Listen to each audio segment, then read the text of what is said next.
the session till now. How was it? You liked it? Great. Good. So over 2 days of time, we're going to explore many techniques, and these are life-changing techniques. You can massively has a power to massively change your life upside down, right? So you had some questions, ma'am. Can Yeah. you please ask it? What is the importance of focus in life? Oh wow! So very valid question she has raised. What is the importance of focus in life? Now today in the second half we'll be covering much deeply on this area. What is the how the small 5-letter word focus creates a massive impact in our life. Now, if you see, no matter whatever you are doing in your life, you're always focusing on something or another, right? If you go outside, if you go on a road now either you focus on somebody who's a small kid playing on the road, right? That is one, you can do that. Or you can focus on a garbage kept on the road, right? Now, the rule is whatever you focus on, you feel. The rule is whatever you focus on, you feel. So if you focus on that small children are playing on the ground, tell me how you'll feel. Seeing small babies playing on the ground, how you'll feel? Joyful. Joyful, feel happy about it. What if you focus on the garbage kept on the road? How you feel then? Dirty. Imagine focusing on the garbage. You feel dirty about it. You feel very bad about it. So the law is what you focus on, you feel directly. That is the second kind of focus is your internal focus. What kind of images you're holding in the mind? What kind of images you're carrying in the mind? Continuously thinking over it. You see, the brain understands the language of images. If I tell you, think of a orange. What happened? An orange came inside, a picture came inside. I say, think of a spelling of an orange. What came inside? You saw the orange inside. So brain has these images in the mind going in all ways, right? That's in the mind. Now, internally, what you have been focusing on? Are you focusing on all the good things happening in life or all the bad things which has taken place? So that is the internal focus. Now the point is this internal focus, what you have been focusing on determines the frequency, the vibration of your energy body, of your body completely.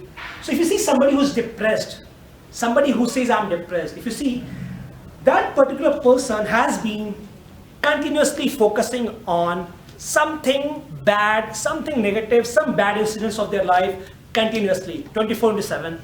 So when we meet when we do a lot of coaching sessions and somebody who's depressed, I know he is living in the past. His emotional state, his mental state is in the past. He's not living in the now, right? So moment we understand this point, how a small focus determines our life, it's huge impact, right? So the law is the first law. What you focus on, you feel. And what you feel is the quality of your life. So if you're always feeling negative, your quality of life becomes negative. You say, oh, I've got a very worst life.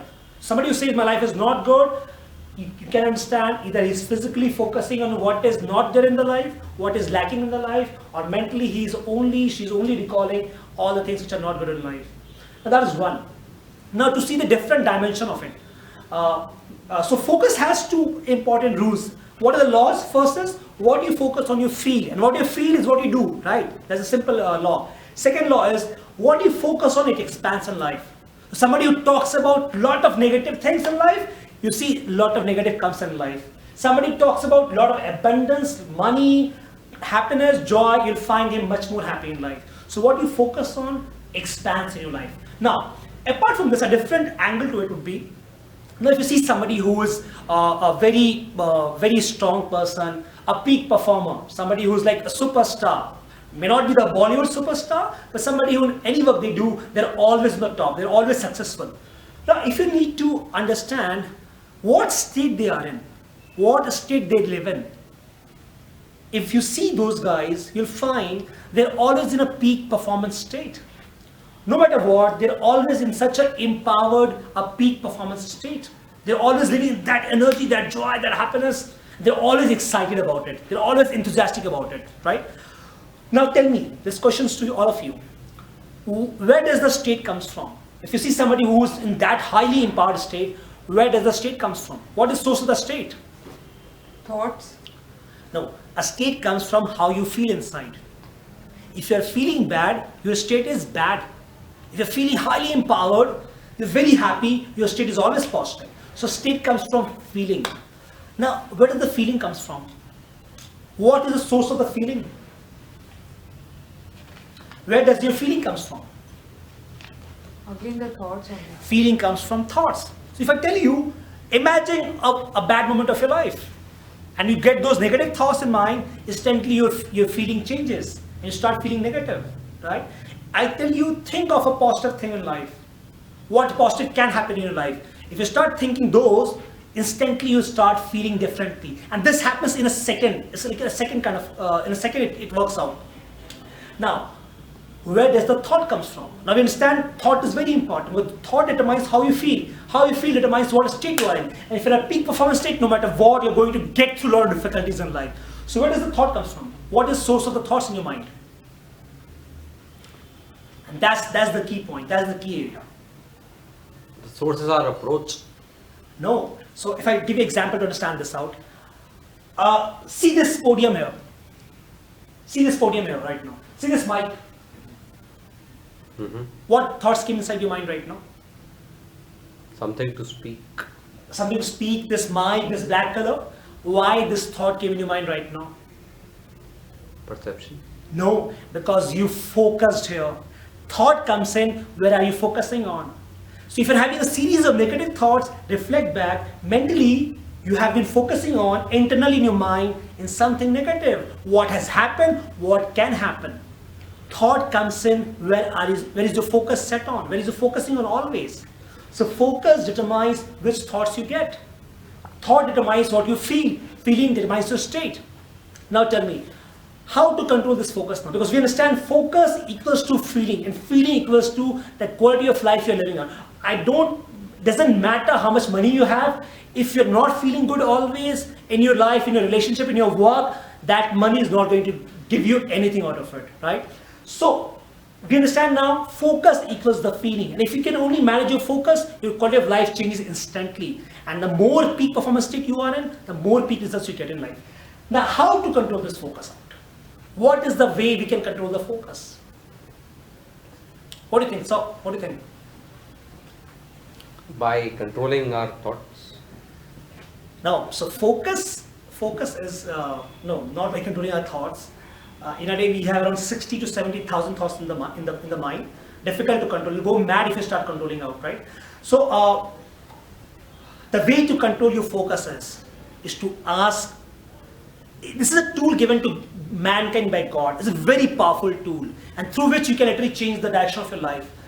Focus can be controlled by asking questions. No matter what trouble you're going through, ask a right question. What I can learn from this? The moment you ask what I can learn from this, suddenly you'll try to see the learning part. The moment you see the learning part, okay, what is there to learn from me? The moment you see that, thought changes, feeling changes, your state changes, and suddenly you have a better answer for you. Better state means better answer for you, right? So, what can I learn from this? Now, if you're going through a difficult situation, no matter in work-wise, in marriage-wise, if you're going through a difficult phase, ask what good can happen from this. If you ask this, what good can happen, no matter what you're going through, believe me, there's always some goodness lies in that. There's always some opportunity exists in every negative, every worst thing you're going in your life. So ask, what is good about this? What good can happen from this, right? The moment you see that, even going through a difficult phase of your life, when the storm is over, you'll be much stronger. Now think of a difficult phase of your life. When you are going through, you felt so much of difficulty, so much of trouble, so much of fear. But now as it's over, you'll feel much more empowered. You feel much more stronger now. So that difficulty has made you much more stronger. So focus can be controlled by asking questions. And 2-3 most important questions would be, first question you want to ask yourself, where I'm focusing on. If you're going through a negative loop in your life, ask, where is my focus right now? And if you'll see, you mentally have been focusing on something negative, something which is not very empowering in nature. First. Second question you can ask, what is learned from it? So this is basically to help you come out of any difficult situation of your life. Always ask, what is to learn from it, from the situation. Moment you learn from the situation, the problem disappears. Every problem contains some lessons for you. Moment you understand the lessons in that problem, you'll see problem loses its power. Because that problem at the very first place has come to make you learn something. So everybody will have the same different problems. No two person will have the same problems. right? You go and ask, what is his problem would be different from his different from her. So everybody has got a different problem, right? So asking questions, and the most important question you can ask yourself would be, where is my mental focus? And make this a habit to ask every time. Second would be, what is to learn from this? Third would be, what good can happen from this? Right? Fourth would be, how can I make things better? But if you're asking, why is happening to me? Because you are a pig. That's why it's happening to you, right? So you have to ask empowering questions. Empowering questions shift your mental focus to empowering solutions to